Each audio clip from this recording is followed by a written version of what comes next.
Good afternoon, ladies and gentlemen. This is Serious Matter on Naija Campus TV. And this is another wonderful edition of our Serious Matter. Some weeks ago, we discussed about the security situation of the country as it affects kidnapping of students of higher institutions in Nigeria.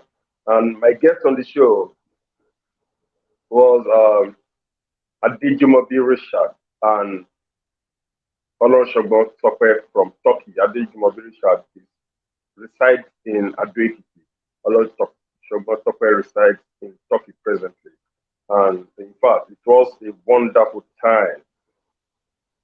We are on the show today again, and we have another wonderful edition, and I know you will enjoy it in a few minutes as we roll out what we have for you today. My name is Adewumi Tope.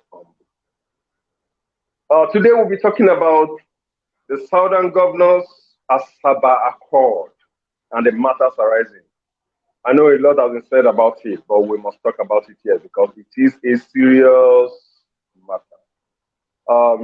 Let me just give a brief introduction of our topic, why I invite my guest on the show today. I'll be inviting him in a short while. My guest is a barrister.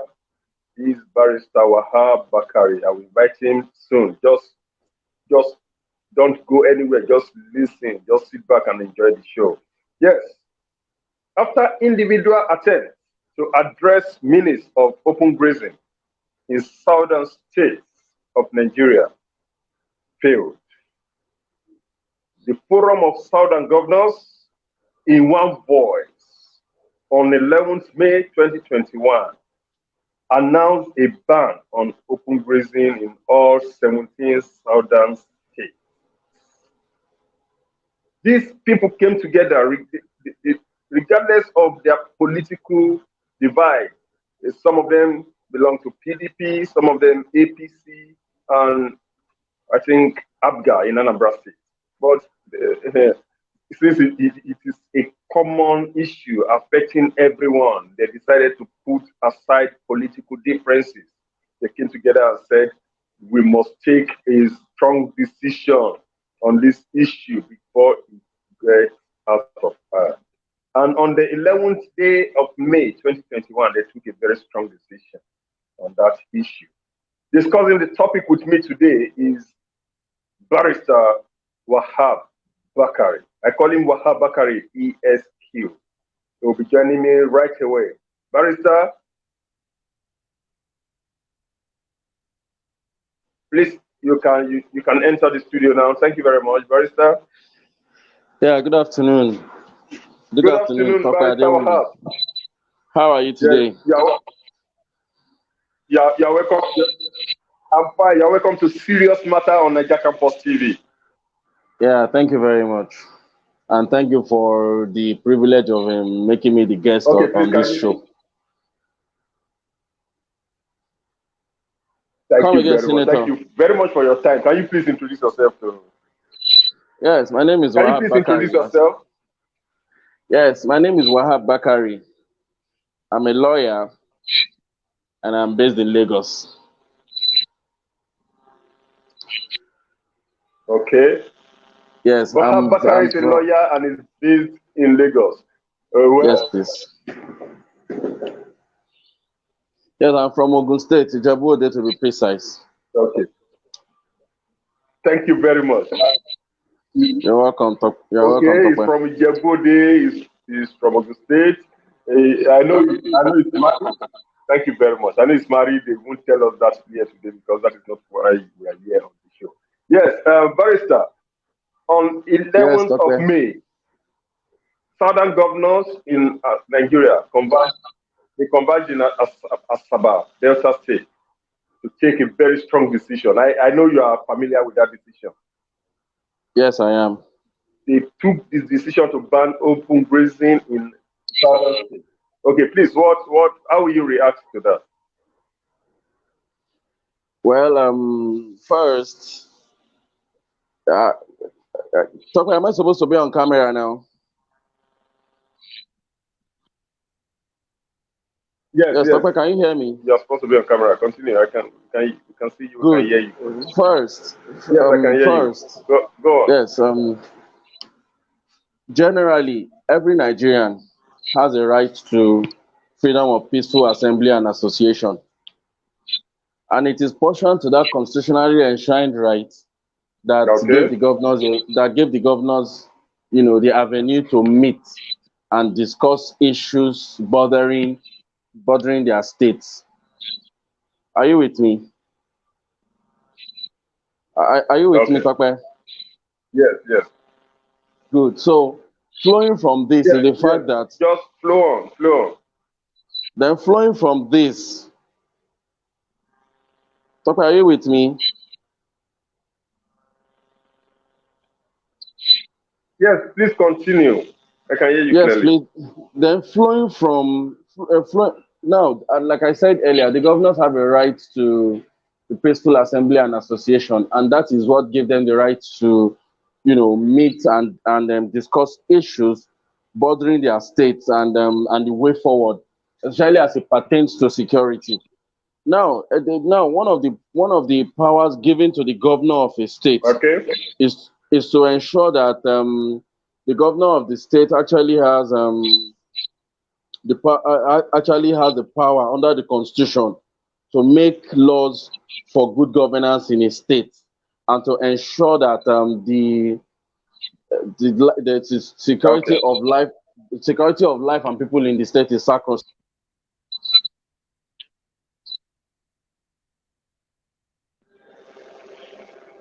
Okay.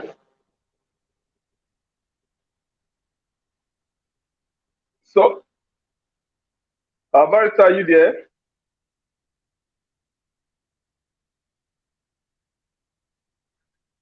Barrister,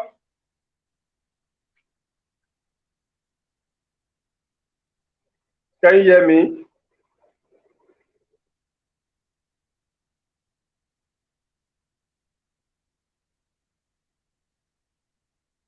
Actually, we're having issues Yes, with the okay, I'm network here. Can you hear here. me? Um, Can when you see the me? glitch is resolved, we'll come. Yes, I can hear you. I needed to ask a question. Yes, I can see you. I needed to ask a question before the network started misbehaving. If you were the Okay. president of the nation, how will you react to the Asaba Accord? If I'm the president of Nigeria, I'm not going to react to the Asaba Accord. I will actually respond to the Asaba Accord by congratulating the governors on this bold step they decided to take in ensuring that they are creating laws, they are making moves to help the federal government in ensuring the sanctity of lives and property of the citizens of Nigeria who are resident in their states. That is what I'm going to do. Because the truth is, there are certain provisions in the Constitution Hmm. that there are certain provisions Okay. in the Constitution. There are certain provisions in the Constitution that mandate that the houses of assembly of the state are empowered to make laws for good governance in the state. One, then two, the Constitution has equally made each governor of a state Hmm. the chief security officer of that state. And if somebody is the chief security officer of a state, it simply presupposes that this person has been empowered. This person has an obligation to ensure that lives and property in the state are secure. So if I'm the president of Nigeria, honestly, I'm going to just congratulate the governor on this step and to assist them with federal might to ensure that whatever they are going to do is within constitutional lines and everything is carried out to the letter. Because the truth of the matter is the state we cannot deny that in Nigeria right now, Nigeria is in a state of No. siege. Are you with me, sir? Nigeria is in a state of siege right now, and we need every help. We need every hand to be on deck to ensure Okay. security of lives and property.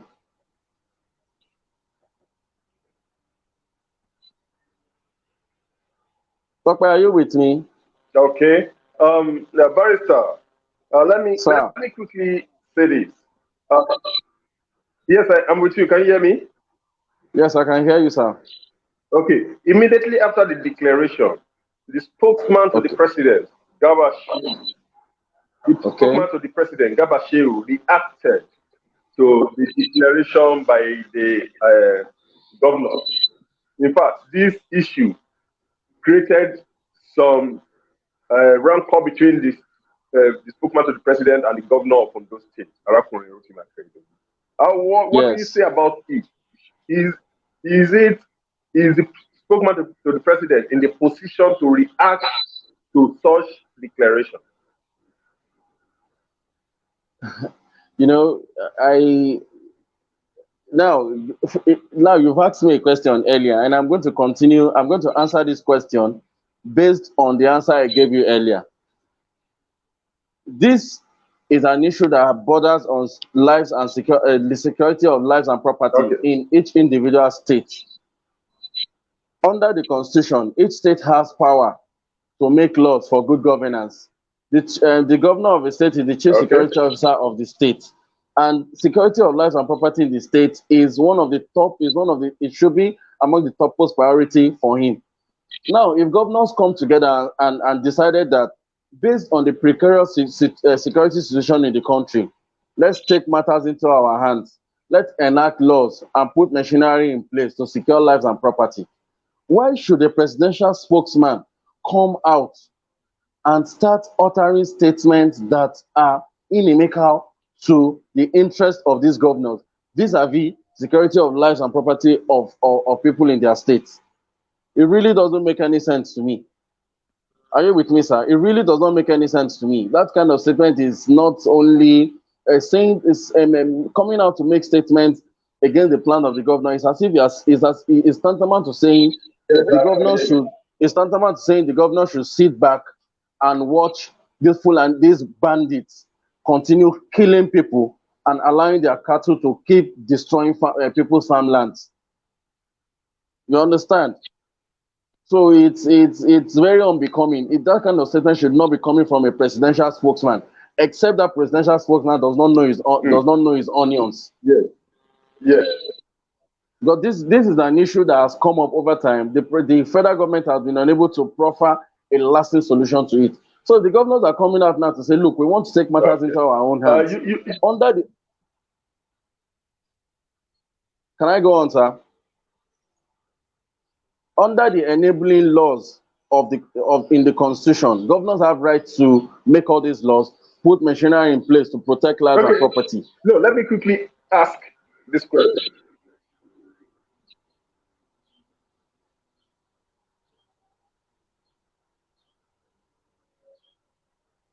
Tokwe, I cannot hear Okay, you. let me ask this question. You said if you were the president, you would have congratulated the governors for coming out to make such declaration for.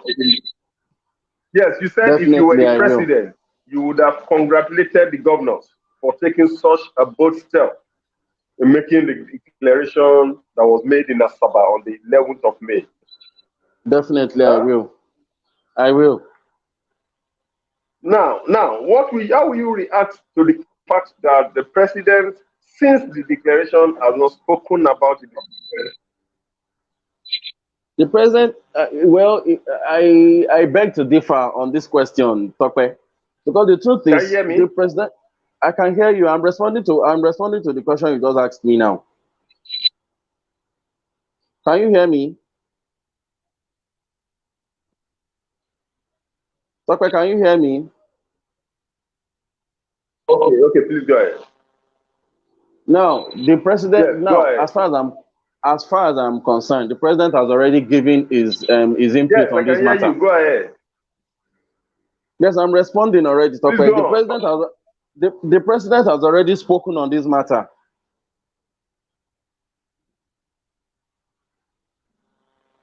Tokwe, are you with me?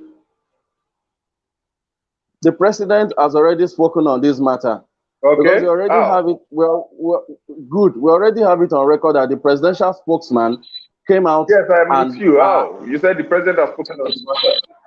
yes, because the How? presidential spokesman came. What the presidential spokesman came to say is tantamount to the president himself airing his view on this matter. The presidential spokesman is an agent of a disclosed principal. So whatever the agent of the disclosed principal comes out to say, it is as if it is the principal himself who is saying it. So the presidency has already given its input on this matter.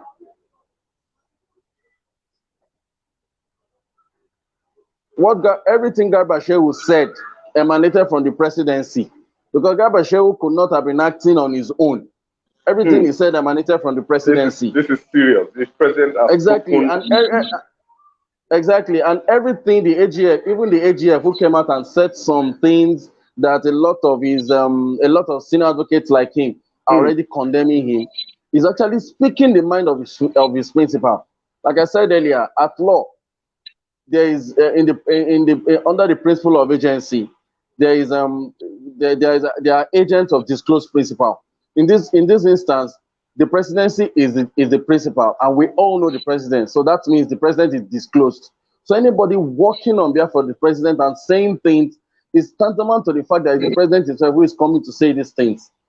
And that's the major reason he has ministers and special advisors and spokesmen and personal assistants all around him. Whatever they do, it's as if he's the one doing it. So the presidency has already given its input on this matter, especially with respect to the Asaba Accord.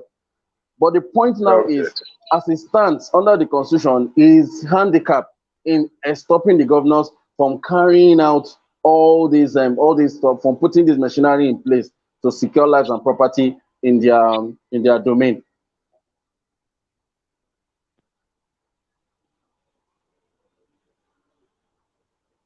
Tokwe, the line is breaking.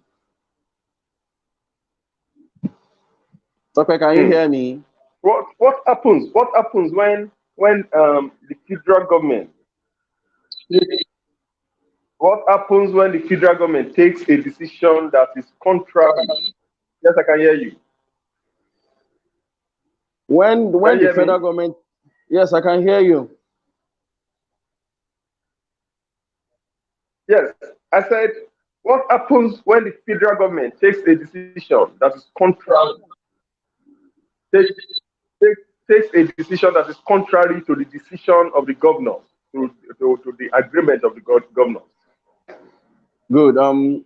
What happens in this kind of situation? What do you think will happen if there is a force against what the governors have decided? Good. Before I answer this question, I'd like to quickly do some expose.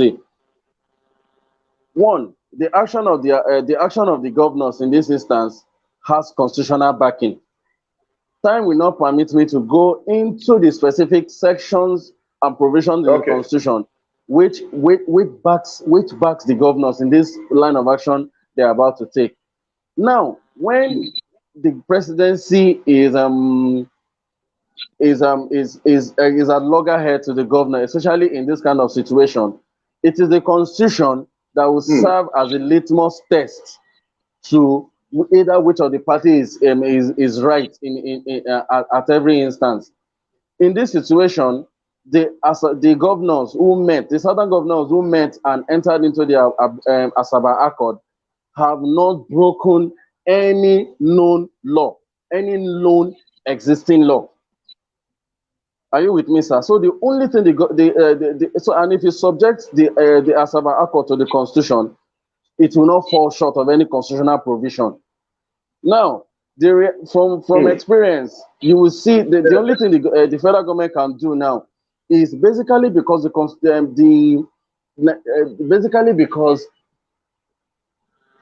okay, let's relate it to what happened between the federal government and Lagos State government at one time. An issue of this nature came up. Lagos State created more LCDAs that technically local governments, but are not recognized by the Constitution. When it became a serious issue, the federal government seized Lagos State allocation for 3 years. So in this instance, where it's coming to look like the presidency is against what the state governors are trying to do, I think the punitive measure that the federal government could or might put in place is to seize the allocation coming to the state government. But in the absence of this, even if the federal government decide to sue the state governors because of this Asaba Accord, trust me, except there's going to be travesty of justice, or there's going to be corruption, there's going to be a kind of judicial rascality on behalf of the Supreme Court Supreme Court justices who will be seized of this kind of matter.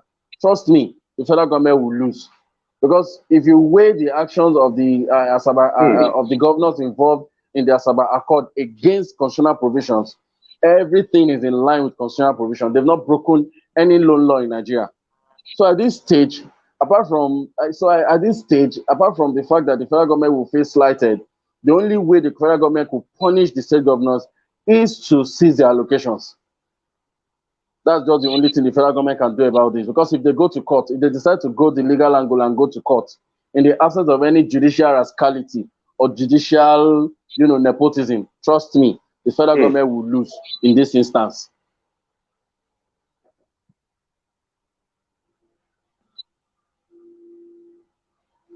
The line is breaking.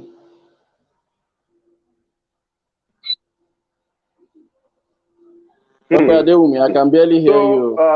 Speaking from legal perspective, you think even if the government decides to go to court, they will lose in this case. They will lose woefully. I said you actually said if the federal government decides to go to court.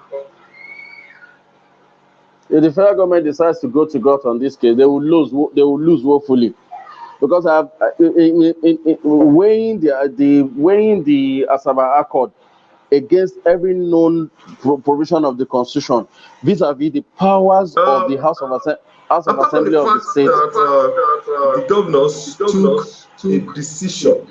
I think 13 of the southern governors were present in that meeting that was held in Asaba. Apart from the fact that they took a decision regardless of the party differences.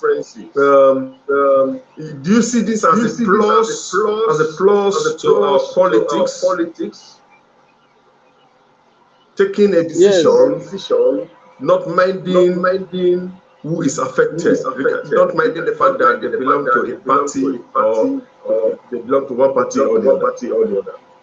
Well, as far as I'm concerned, this is positive. Can you hear me? Shows, yes, I can hear you. I'm actually responding to your question now. Tokwe, I can hear you. Can you hear me too? I said I'm responding to your question already. Yes, I can hear you. I said apart from the fact that the governors actually belong to different political parties. Apart from the fact that they belong to different political parties, do you think this development is good for politics? They belong to different political parties, and they actually took a collective decision. Not minding who is affected. How will you react to such situation? This development is very, very good and very positive for the Nigerian polity, because one, it shows that the governors have legal advisors who know their onions. Then two, it equally shows that the Nigerian politics is the politics of statehood in Nigeria is advancing to the point where governors, irrespective of party alliances, are willing to cross party lines to ensure the sanctity of lives and property of the people they govern. So it's a very, very good move by the governors. It's a very, very good move. It's a very positive move by the governors. Because the truth is, the people in the state are the people that came out to vote for these governors. Now, imagine a situation where it becomes so bad, the bandits or these headsmen who are perpetrating all this mayhem and all this subtle genocide in all these states are able to wipe out everybody in a particular state. Who will be the people that will pay taxes to the government? Who will be the people that will vote for the government in the coming election? the policies of the government that they make always, who are they going to implement these policies on? So it's a very good move. The governors have shown that irrespective of party lines, human lives and property are more sacrosanct than than party loyalty. It's a very good move by the governors, and it's a positive sign that Nigerian politics and Nigerian politicians are growing mentally and emotionally and psychologically too. Okay, let's take a short commercial. We'll be back after the break. All right, okay. Thank you.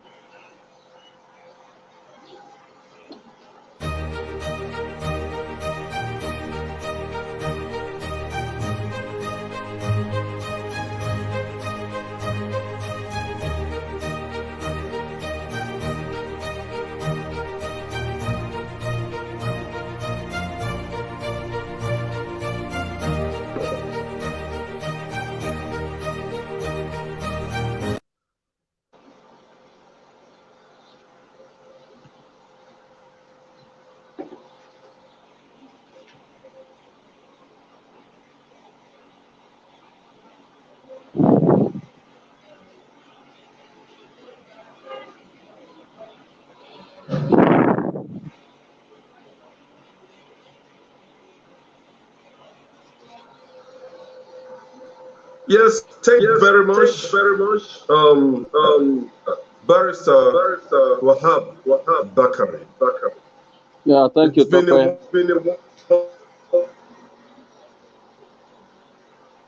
Time.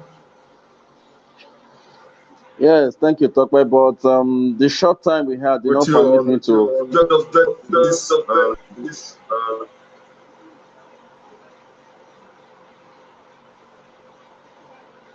Yes, Tope, the line is breaking. The line is breaking. The show, Barrister Bakari actually said if he is the president, if he happens to be the president of the country, in this situation, he will come out and say, congratulations, Southern governors, you have taken a wonderful step in securing your state. It is such a good step for a president to have done that. But actually, in our case, the president haven't spoken, but our guest on the show said, Gabashe, who happens to be the spokesman to the president, has spoken the mind of the president.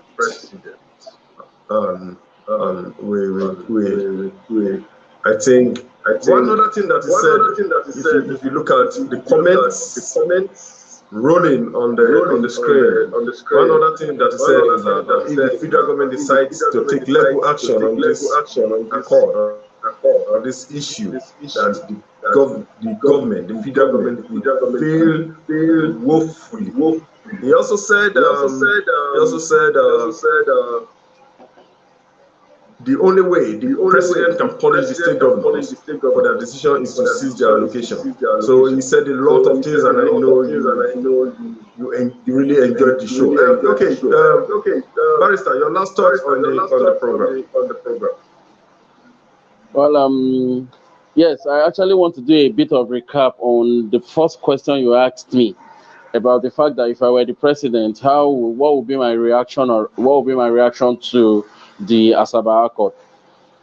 If I were to be the president, trust me, congratulating the state governors for the Asaba Accord will be my second option. Trust me, if I were the president, I will never have allowed the security.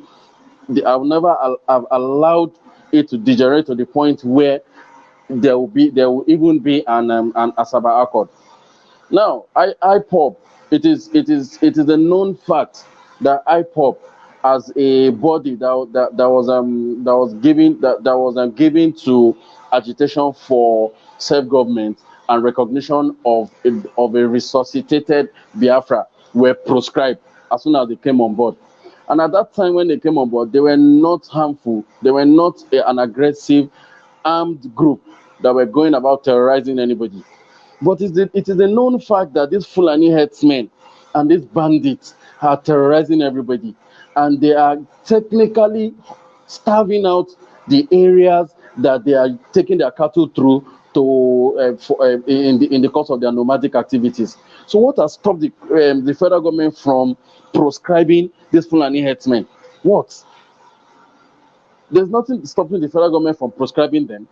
So the federal government has Actually, proscribed them, and our time is fast spent. Hello? I can hear you, sir. So at this point, I won't even allow the security Yes, as I begin to situation sign in the out, state. thank you very much. Thank you very much for your time. God bless you. As I begin to sign out, let me appreciate the producer, the executive producer of this show, Felix Olikiu. I deal with Felix Olikiu, who is the executive producer of the show, and the directors. I have Adequate Tosi and Michael Babatunde, investor. Then the producer of the show is Odelo Victor. Thank you very much for doing a wonderful job. Let me thank Ifelua Buluwatife Adenusi. She's a regular viewer on the show. Ifelua is a comrade. She's the welfare director of Student Union Government in Federal University. Thank you very much for your time, Barrister. God bless you for honoring our invitation on this show. Thank you for having me, Tokwe. Thank you very much. You're welcome, God bless sir. you. You too, sir. This show comes up fortnightly, but in the absence of serious matter, we have other shows like Breaking Limits, we have other shows like Campus Gossip, and many other shows are springing up very soon. If you want to join us on the show, you can just chat with any of the Campus TV crew, and you will be on the show. If you have any idea, if you have any suggestions, just get in touch with us, and you will be on the show with us. Thank you very much for joining me on the show today. God bless you. As I say, goodbye, and have a wonderful week ahead. Thank you too. Bye.